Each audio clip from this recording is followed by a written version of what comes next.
Well, what's up, Lego Poker? It's James Bond coming at you with Blogcast number 2. Today with Jon HemmaCuda Hemmer, straight from Las Vegas. How you doing, John? Not too bad yourself. I'm doing good. We have about 4 or 5 feet of snow here in Syracuse. What's it like out there? It's about 75. I don't know. I'd Okay, had to. fuck off. Well, we'll just continue.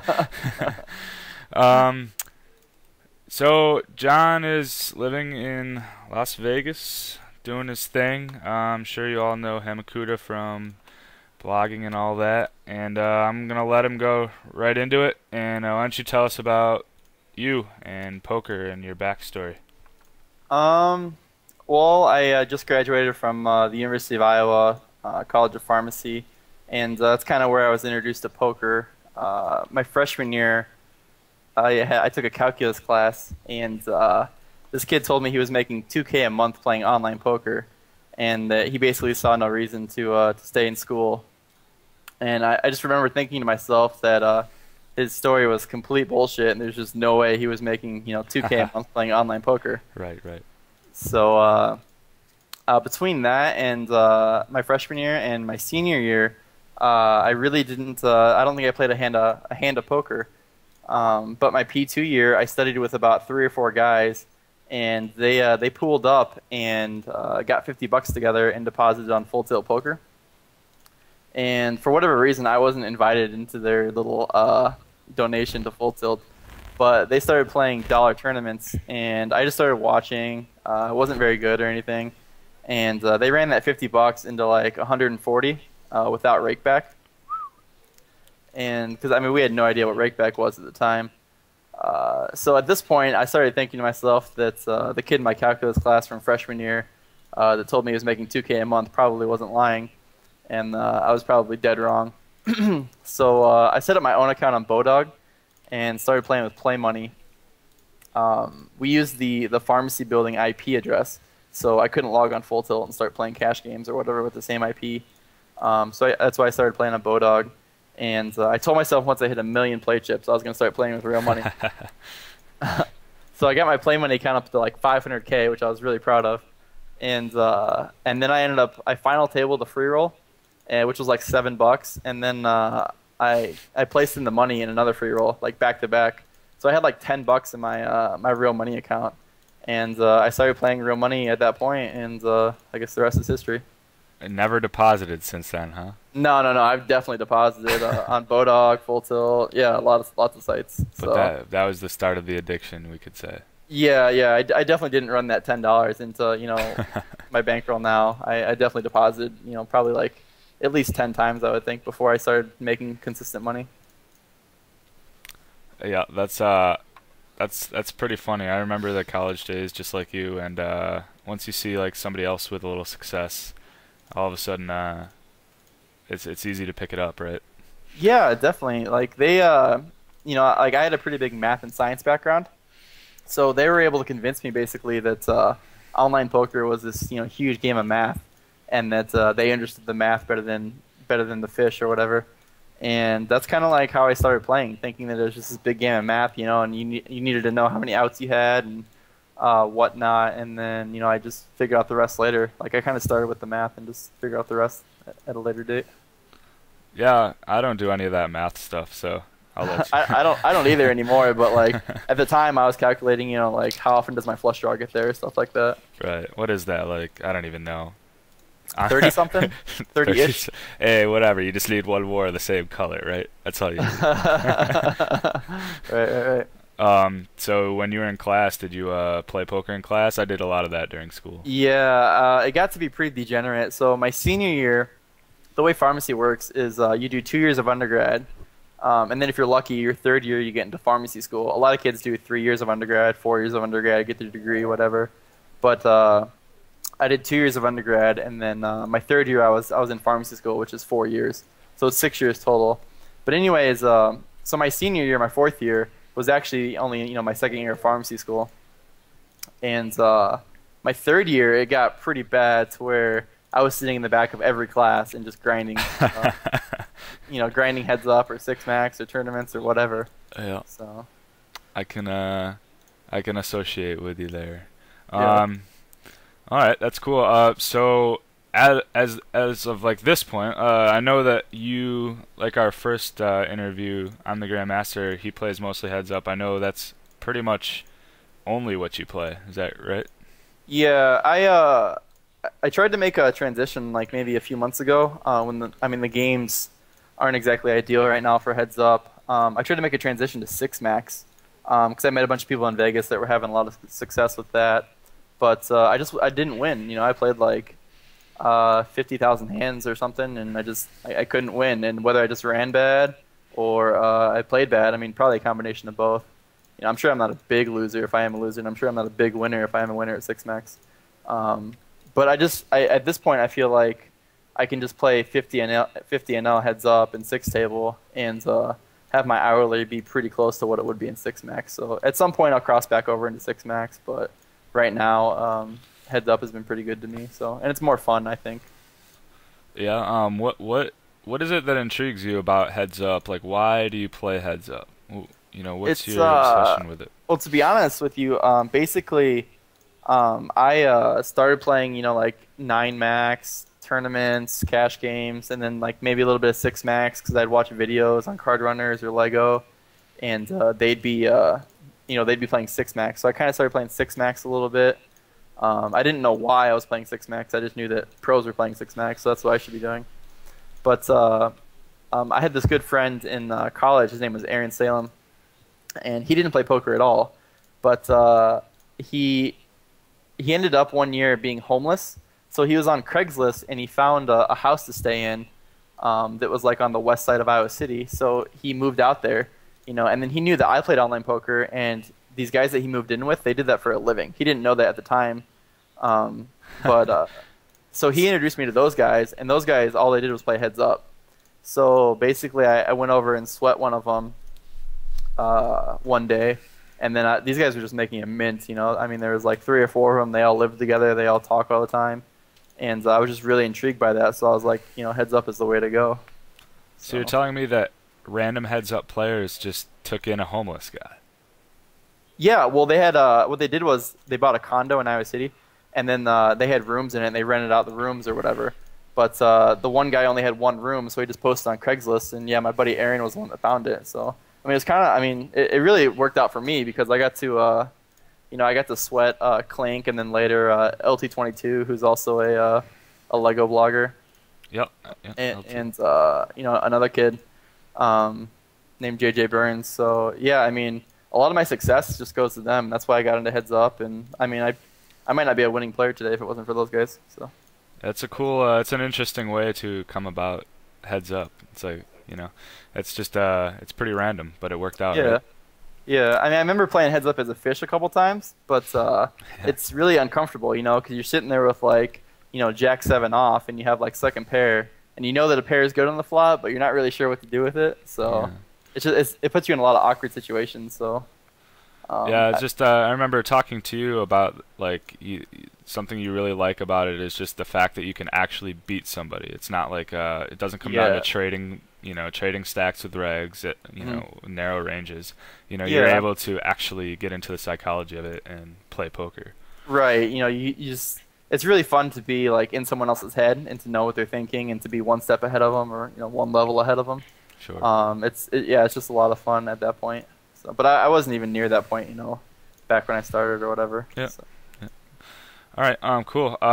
As of this point for 2011, what are your plans, your goals? You gonna try to play in the WSOP? You gonna keep playing heads up? You gonna get a job? What are you gonna do? It's kind of to be determined. I've been keeping up with the online poker legislation quite a bit, because that would really affect me if that were to pass with the blackout period of any time. So I think if the legislation passes and there's a blackout period, I'll inevitably have to get a job. And I might grind live. There's probably a smaller possibility of that, but as a pharmacist, I can go make 120K, working 40 hours a week, and I think I'd have to play pretty big live in order to sustain that. Yeah, and you're a live fish. We all know that. Yeah, yeah, definitely. So I mean, if online poker legislation passes, I'll probably get a job. But as long as online poker's still around, I think I'll probably just keep grinding out. My update today was that it will not be done. I believe the last thing I said was that the bill was tossed. Okay, good to know. So at this point, you're clear to keep grinding. Nice. So As far as the World Series goes, I played 3 events last year without any success, and I took some action of other people.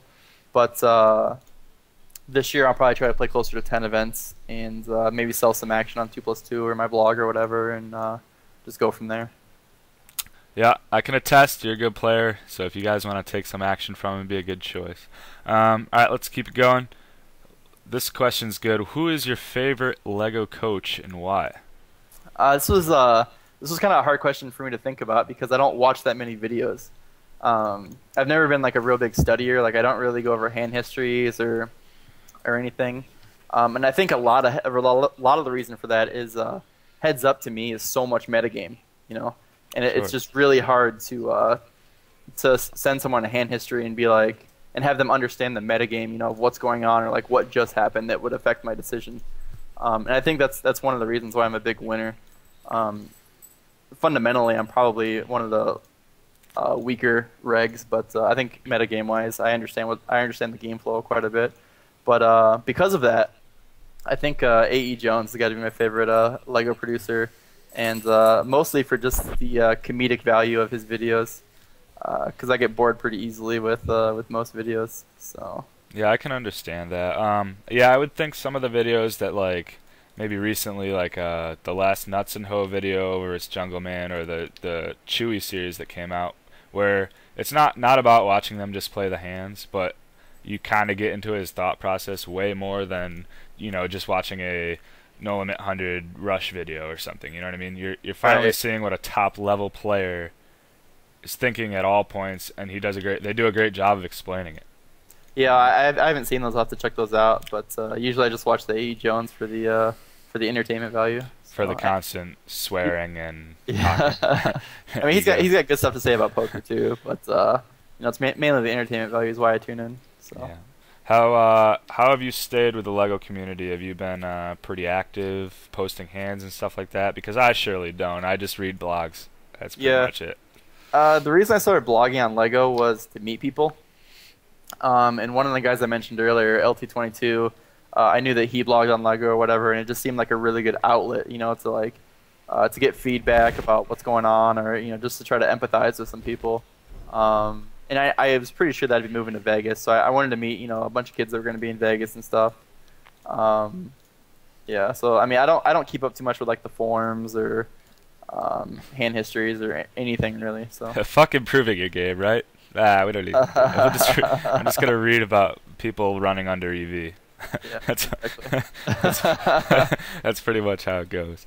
Yeah, all right, so for the last question here that I gave to you earlier, was there, especially for you, being that you're a heads-up player, was there a moment that like you started to really take your game to the next level? Like I say an aha moment, but that's in a vacuum. What really took you to the next level as a heads-up player to get you? Was it playing regs? Was it just a heater that made you like confident? Like what was it? It was probably none of the above. The biggest thing for me was the sweat sessions I had with the 3 guys out in the house out in Iowa City. Basically, I sweat Clint, and he first told me about like donk betting. Heads up, he was sitting there, and this is what he said to me. He goes, this guy's donking the flop. It doesn't make any sense. And I'm like, first of all, what's a donk bet? I mean, I had no idea. And I was like, why doesn't it make sense? And he's like, because if he actually had a hand here, he knows that I'm going to be c-betting this flop, like 70% or whatever. So if he actually had a hand, he should check raise. And that was kind of an aha moment for me to realize that there was stuff like that goes on. And then after that, I sweat LT22, and I just picked up on some stuff. And then after that, I sweat JJ Burns, and I picked up on more stuff. But basically, those sweat sessions, like every time I just sweat one of them, I just took something from their game, and I just made it my own. And then I'm just basically a compilation of all those things I learned. And then I had the opportunity to sweat Nicolak too, which was really valuable. for my game. He really helped me out with like a lot of my fundamentals. So Yeah, those it's are too the bad biggest. he's not with Lego, you know? Yeah, Maybe. those are the biggest aha moments I had. So That's cool. Yeah, sweating is definitely something I don't do enough, but is definitely more valuable than it seems, for right, sure. right, right. But yeah, that donk betting, like I couldn't fathom that, he knew that donk betting, like this was back in the day, maybe like 2, 3 years ago when like every donk bet was ass and you could just raise them and they would just fold. Yeah. Now people are actually donking like equity and crap, but 2, 3 years ago, like people would just donk ass, random ass all the time, and you could just raise the shit out of them and they would never fight back. So Yeah, the game's evolved just a bit. definitely, definitely. All right, so I'm gonna come at you with some questions. There's a couple that I asked in the last blogcast, but I have some new ones for you too. So I'm just gonna shoot them at you and just go ahead and spew out some answers. Sure.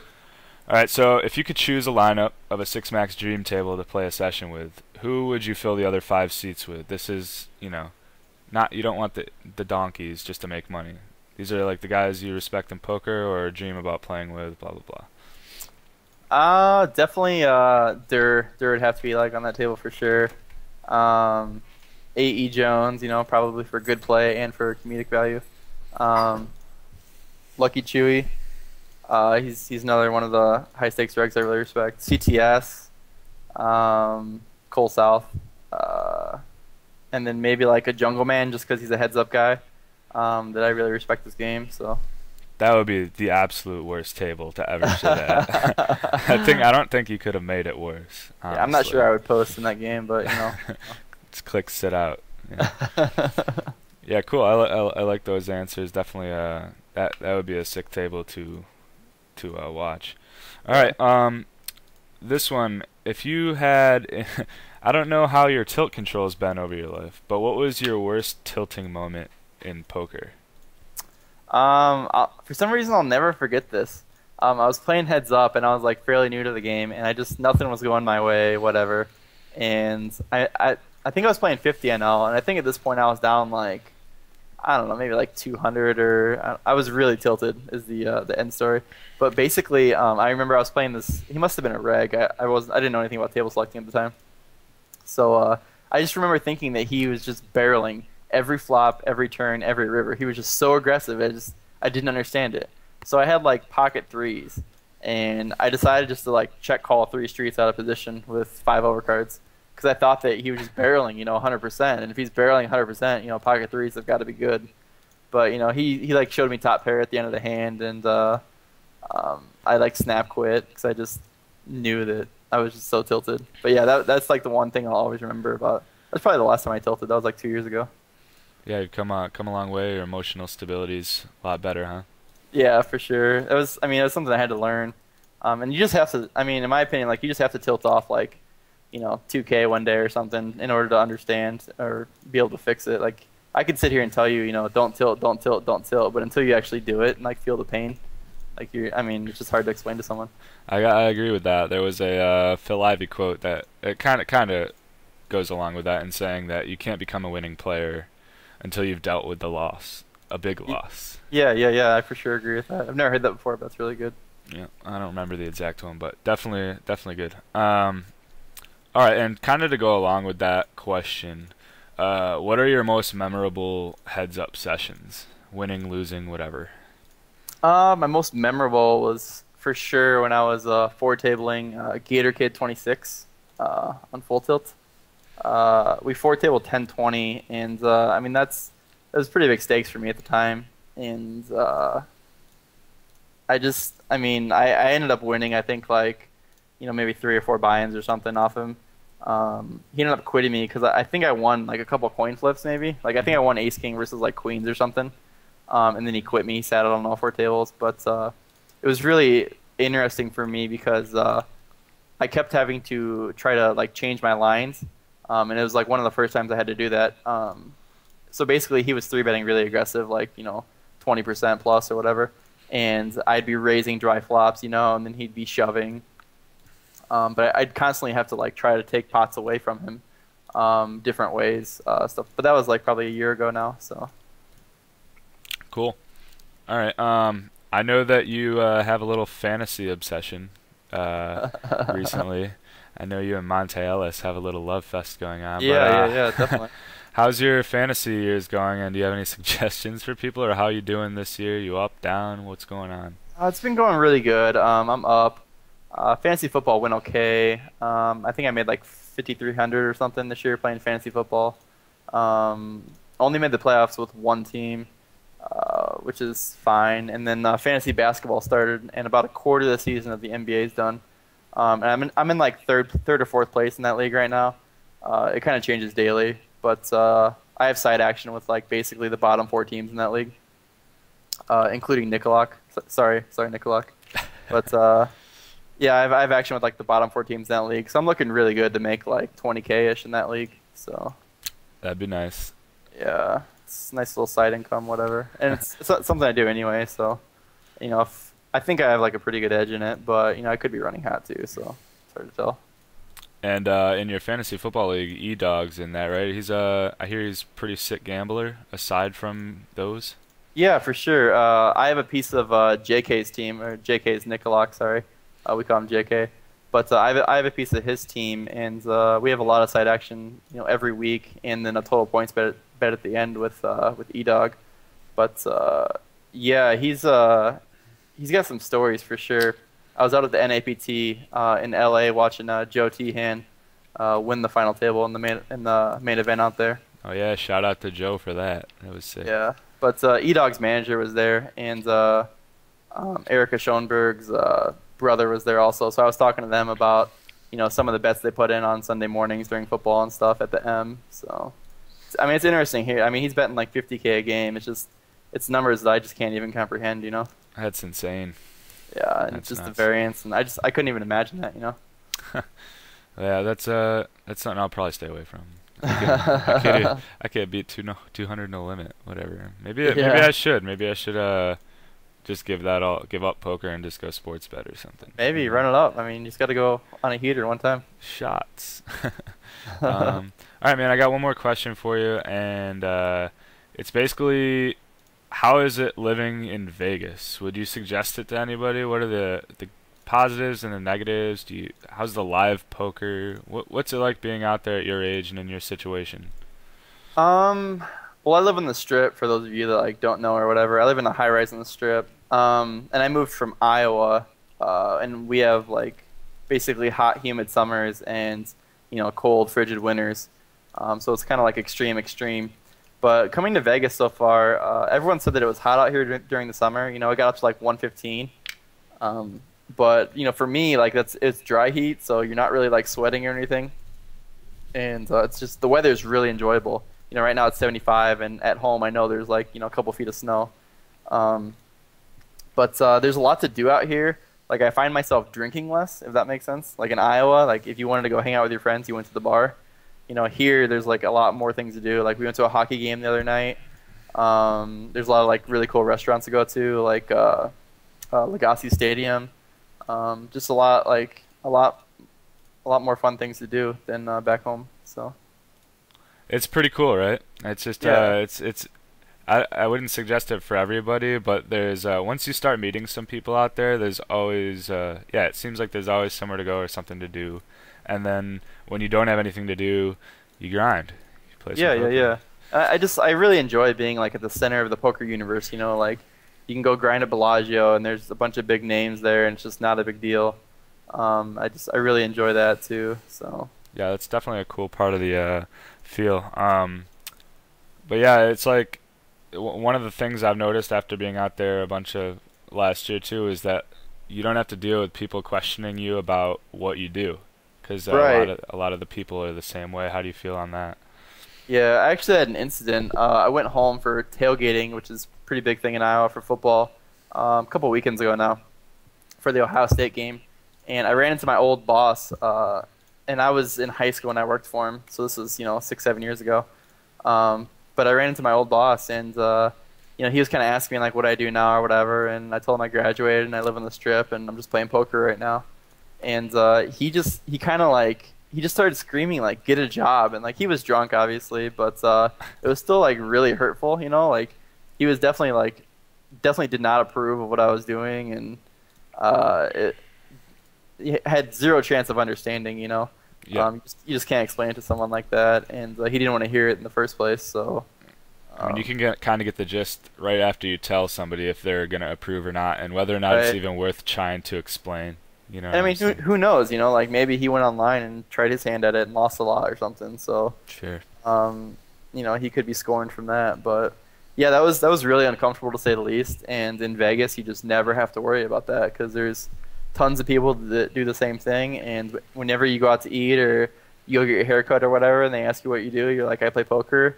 It's completely acceptable. I mean, because they have lots of clients or whatever that do it. So. Yeah. It's cool. It's different, but it's definitely cool. And you like it there, right? Yeah, yeah, we love it here. Like I said, the weather is just a huge upgrade for us. There's no state income tax, which is a huge plus too. And then all the entertainment. I mean, this is probably the entertainment capital of the world. So we just really enjoy it out here. There's lots of shows, lots of stuff to do. Yeah. I mean, did you hear about the Rio, their new beach? No, no, no, I didn't actually. They now have a topless beach at the Rio. It's called like the Brazilian beach or something like that. I saw a little clip for it on YouTube. You can search for it. But anyways, they bring 50 girls every day from Sapphire. Oh, no joke. Yeah, and they just kind of say, go lounge around the pool and entertain. And you know how girls from Sapphire would probably entertain. So I mean, maybe my girlfriend will let me check that out in a little bit, but I kind maybe she'll go with you. You know. I kind of doubt it. We'll just say we're going to play some poker or something. Yeah, We'll right. figure it out. Hi, Lori. But anyways, cool, man. That's about it. We'll wrap it up here, and it was nice talking to you. And I will be back out there soon. Hope everything goes well for you until then. All right, cool, man. You too. Can't wait to see you. All right, thanks, John. See you later. All right, see ya.